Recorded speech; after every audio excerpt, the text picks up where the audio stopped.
Hi everyone, thanks for coming, thanks for listening. Today I would love to share with you my account, my experience, and my passion about how to infuse joy into the everyday life.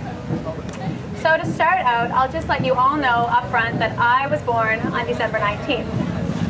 For those of you who do not understand the gravity of this, let me explain it to you. Being born on December 19th, as I understand it to means you are daring and persevering, relentless determination to often choose a difficult path. You are intensely directed by your energy, either in one way or another. So I've explored both depressive and optimistic, contractive and expansive. And generally, the questions I have, luckily I'll say now, have not been of what would have been more fun, probably easier, trivial nature, but they've always been of existential proportion. At the age of 4, my first memory is looking at the sun, feeling alive, whole, connected, amazing, and that feeling leaving, and looking for hours in the grass.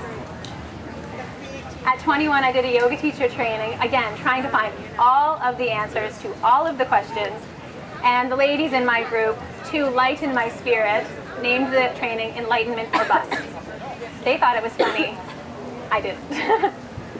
So today what I'm here to talk about is the journey on one end of the extremes, how I decided for my own growth and expansion to explore what joy really was.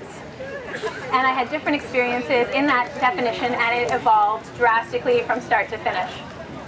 My hope in sharing today is that I will enable you to see how living a high energy, intentional life is very, very powerful.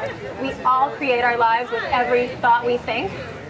So to give some insight into how much fun you can have with it, it's incredible what life will give you when you're open to receiving it, and when you actually know what you want. And as I share, I didn't always. Sometimes it was really frivolous, but the lessons behind it were powerful. So my experience with the term, the word, the emotion, the feeling, joy, happened as a result of a meditation session where, as a new yoga teacher, I was trying to enlighten the world and trying to just change everything and everyone, including and especially myself. So lying on my mat, I breathed in 1, 2, 3, 4. And out. 1, 2, 3, 4. And I did this almost every day, but today something different happened. And that was, I started to feel this sense, this energy that in my experience, in my perception, I'll explain it as like a blue electricity. And it passed up through my body and grew with each breath, and eventually, and thank goodness, when it washed over my head, finally all my thoughts left. For the first time in my life, I was not overanalyzing. I was just there, and oh my heart, it felt amazing and beautiful, and like I knew the answer to all the questions because I realized there were no questions. Ah! It lasted for 6 seconds, and then it all came back. I came back into my body, my energy cycled back in, and as it did, it was really cool how it did, because it started up here, and as it was kind of entering again, the feeling I can only describe as like a blue, cool energy, it felt amazing. And then it came a little bit lower. It still felt good, but it started to settle. And around here, recognize now where my brain is, it felt like water coursing through river bends and ravines and like an already forged path. It was just assuming its position. And immediately, all my thoughts came back, all my patterns, all my questions. Here I was, vulnerable and confused, even more confused, because what just happened? Anyway, I started to think about it, and I sat up in kind of a delighted shock and thought, wait a second. If what I felt up there was euphoria, and that was high energy, and what I felt in here was not as euphoric, but still energy, all my thoughts are simply and merely energy. A light bulb went off, and I felt I understood everything. Happy thoughts vibrate higher. Sad thoughts vibrate slower and lower. It's science. All you have to do to be ridiculously happy is always be high energy. So I then dedicated, not only I jumped up in this like euphoric aha, like I had figured out life, but I was ready to just prove it, live it, and go tell everyone, because It's the simplest truth. Of course, they always said truth was simple. I found it. I was always going to be joyful, happy, choose to be happy. I was going to run, swim, sing, dance, be that girl in the corner of the sidewalk just shaking it until I felt blow your mind amazing. That was too small scale. When I was living in the city I was living in, I thought, the world should know this. I'm going to explore it, and I'm going to expand my knowledge of it, so I'm going to set out into the world. So I decided to Google the happiest place to live on Earth. After I decided Disneyland would not be actually a fitting place for me for a long period of time, I found Central America popped up. There were birds, there were waterfalls, colors, dancing, high vibration. I was hooked. I called a friend. Within a month, we were on a plane, open-ended ticket, go. So sitting on the plane as we're taking off, I'm so stoked because, again, I understand life now. Nothing can stop me. And as long as I choose to be happy, even if it's for no reason, I'm going to get there. So I make that my conviction, happiness or bust. And I knew as long as I continued to put my energy in a place of high vibration, I was going to get there. So complete comfort, amazing. I stretched out and embraced the journey ahead. In the first 5 minutes of this, I probably looked crazy, sitting just huge smile on the plane. My first test happened, and that was a very upset Hispanic woman who didn't speak any English poked me and said, friend, here, friend. She was clearly distressed and clearly wanted her friend to sit in my beautiful, spacious, joy-infused seat. So initially, the reaction of, a middle seat next to two people. One person the friend was sitting between was obese and like snoring, drooling. The other person was covered head to toe in tattoos, looked like they knew how to hurt me. I decided, okay, here we go. Let's turn this on. I'm going to raise my energy level, and I'm not only going to love this seat especially, but I'm going to become best friends with the conscious one because she was my only target at that point. So I go in and I sit in the middle and I look to her, say, hello, I'm Anne, and she says, hi. And I say, I don't even know. I just started talking, and I started to try to notice the best things. I wanted to highlight how amazing it was, A, that we were flying in the air, B, that I really liked all of her colors. She must be a really creative person. Anyway, we started energizing together, and even though my excitement was frivolous to start, it built, and her energy rose, and my energy rose, and by the end, we were in hysterics, laughing, and clearly had bonded. Not only had we bonded on the plane, but this lady happened to have an extra 2 beds, one for me and my friend, in the villa she rented in Mexico for the 5 days we were there. So that was just done and dusted. Awesome, life was on my side. After little things like this were fun, like a situation would come up and I'd decide, what do I want instead of this? Get myself really happy. Sometimes just practice the feeling of excitement for no reason at all. Just get energy levels up, visualize, and it would happen. It was really curious, so I started to analyze it, of course, true to my form, and I made a little theory that I shared with everyone I met. And that theory was that if you were to first be in a situation you didn't love, and of course, my definition of love was didn't feel heart-blowing, amazing about, then you could change it. You would probably be best to envision the complete opposite circumstance, because that really gives you a difference, and then you could infuse that with your energy, so you get excited. See what you want, get ridiculously excited, whether that is because you raise your energy by being silly, by laughing, whatever it took for you to feel awesome. And then in that space, see that again, stay on that level, and you would attract that you have created back in. Pretty much what I understand now is the law of attraction. It makes a lot of sense, but I was committed to staying up there. So that worked in a lot of situations, and hard. And then a real challenge came. And one of those moments where I say in the promo, or not the promo, in the introduction video that joy actually helped save my life in certain situations. And this one was that I was crossing from Guatemala into El Salvador, and in doing so got into a couple of hiccups. The first one, crossing over, I realized I was being held at the border because the man at customs said I actually had no proof of ever being in Guatemala, so I couldn't leave it. I had not gotten a stamp in my passport, apparently, and so technically, even though I was standing there, I wasn't there. Bonjour. And so, yeah, welcome. And so I, first off, was a bit rattled, and he asked me for a lot of money, which I didn't have, because all I had was, All I had was credit cards, and there was no ATM at the border in Guatemala. Go figure. So I looked at someone I just met on the bus, and here they are coming in. They have exactly the amount. So amen life. I was like, that's my speech. That's good. Amen life. This is perfect. And so they come and they pay the fee, and then I'm happy, and I feel like I've made a huge success. And I got down to the bottom to El Salvador. They will also not let me in. And standing there, they're telling me, well, the stamp you just got actually has the wrong date. You need to go back to customs.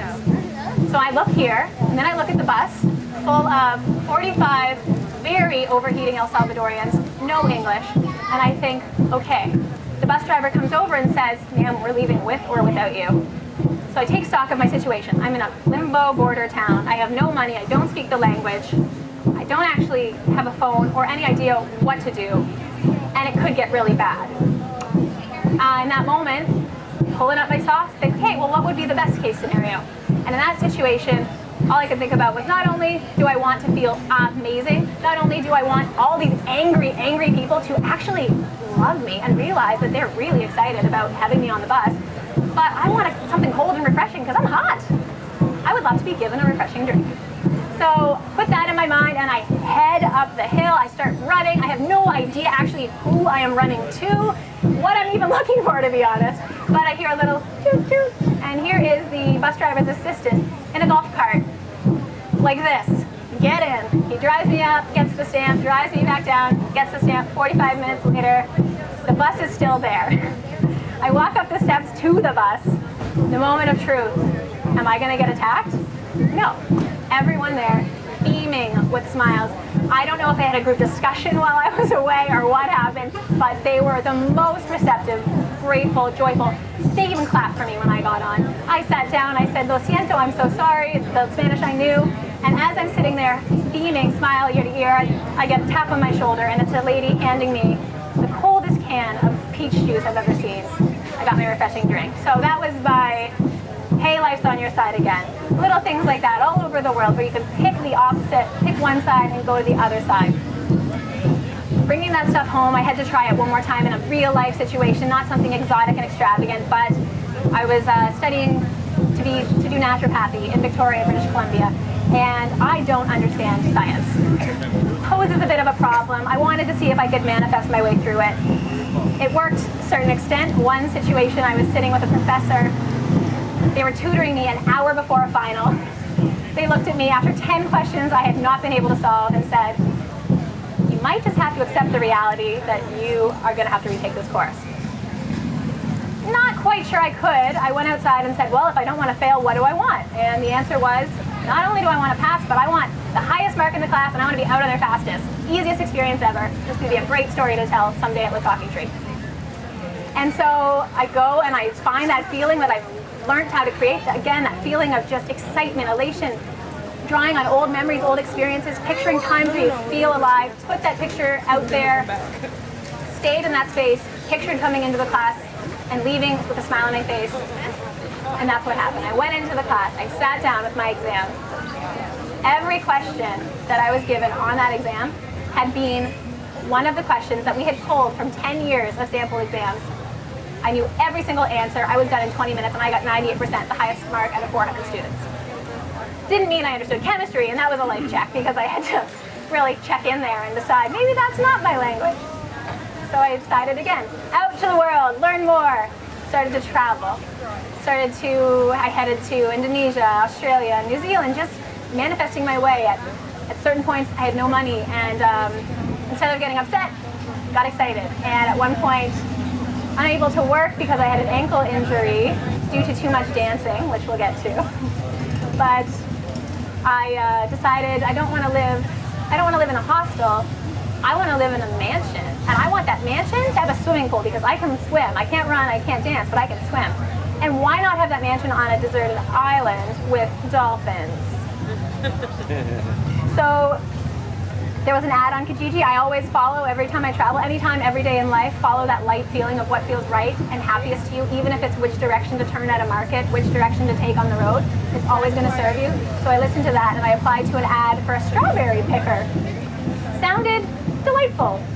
So So I applied and I got a call. The lady picked me up where I was living, drove me 16 hours south, and showed me to my new residence, which was a mansion with a swimming pool in the middle, surrounded by dolphins on a little retirement island called Bribey Island. Many of you have been there. It is heaven on earth.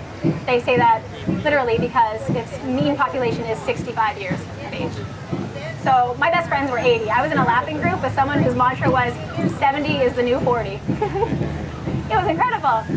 And it was so great. And then it was so lonely because one New Year's Eve, swimming alone in this pool, in this big house, on this island, on this other island, I realized how alone I was. I heard people yelling Happy New Year from across the channel. And I thought, if they didn't tell me that, I wouldn't know.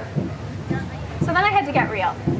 Things got a little bit questionable. I knew that what I was doing was working, and I was able to enjoy and embrace and show people the power of their dedication and their energy. But my heart was aching. It was pulsing, and I could feel it. So I asked the only way I know to ask. I asked for help. I asked for a sign, and I said, I want to grow here, but I need to follow joy. Like, how could I do that? So that night, actually, I was invited to a speech, a seminar. It was the beginning of a leadership course, where the intention of the course was to create what it is you want, but purposefully. And that was the step I was missing. I thought joy was my purpose, and I realized that it wasn't. Connection became the purpose. So doing that kind of training, I did other trainings, on both ends of my extreme. One of the analytical language base, one of the energy and manifestation base, and I came home to put it all together. So coming home to find balance is what I learned and what I coach and work in. Helping people to not only love and accept, but appreciate every colorful shade that they are. Helping people to come inside into first self-love so then they can go outside and love, because that is where the sustainable joy happens. Go figure. And that is the simple answer. Love. Being there, stepping outside of you into the world, being met, being changed. It's very vulnerable, it's very powerful, and it's very, very real. So as a result of this, I've dedicated myself to working with like-minded individuals in helping remind people that they can experience joy in the everyday life. Created dance classes that are freestyle. No one even knows how to dance. We just go for an hour and just go for it. There's an event called Ditch the Desk where city workers, school children come, and it's an hour-long lunch party, dance party at lunch, where we provide lunch, and it's all about energizing and just feeling good. Taking that break from behind the desk, or taking that break from life, and choosing your priority for that day. And all of this to just remind people that our thoughts create our world. We are so, so powerful. What we focus on, we can get. We can attract. We attract like people, we attract like minds. And if we imagine high enough, well, we can bring that imagining to life. So I challenge you, go out, find your joy, follow your joy, and see what you want to create, because it's there and it's waiting for you. That is my time, correct? Super. Thank you.